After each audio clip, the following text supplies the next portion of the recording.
Now, among the 7 police officers shot dead during the 8-hour siege at the Kapenguria police force was one recce squad officer, Dennis Momanyi.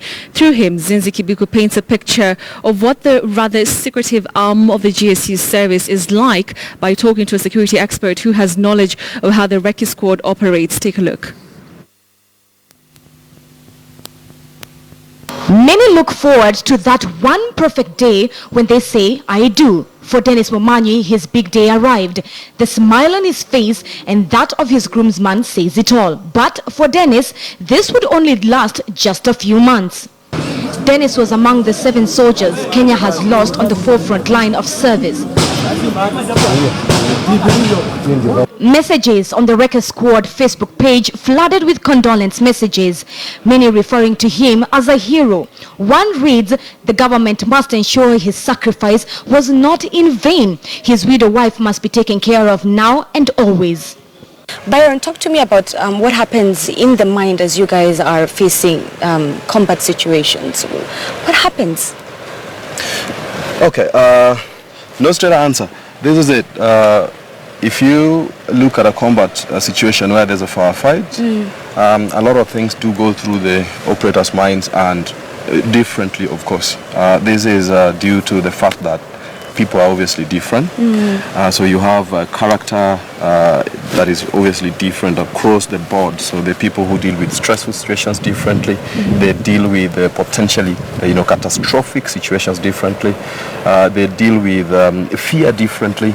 So it's all those things coming together. But a common denominator here is combat is actually, it's an emotional contest. Dennis Momanyi's home was in Kisii, Bokichora, and for his family, friends and co-workers, Thursdays was their last day with him.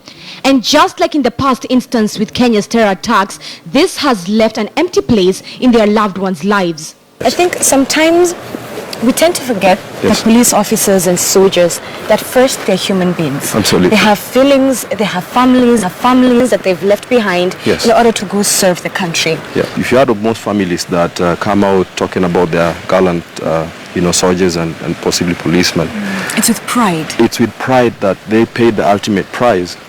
So many other lives survived, lived easier because of their existence. Yes. One life was lost, and that's what we had at heart.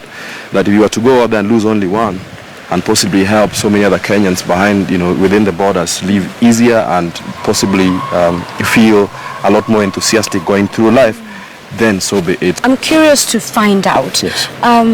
How do you guys go about the process of selecting which candidate will go to which location and do what role? Are they going to be the people that are really loyal? Are they showing enthusiasm? Are they self-disciplined? Are they respectful? Are they so obedient? Are they strong enough? Because physical strength and skills and possibly fitness is a requirement. What can we do to help support our soldiers, our police officers in the front line in terms of encouraging them, in terms of supporting them? Yes. Are we doing enough as Kenyans, and if not, what more do we need to do?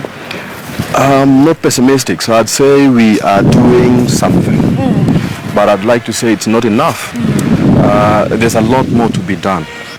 Are they giving you that sense of, belonging when you get back home? As our soldiers continue to defend our flag and protect our borders, proper resources should be available, as well as the thought of Kenyans are supporting them. Zindzi Kibiku, KTN News.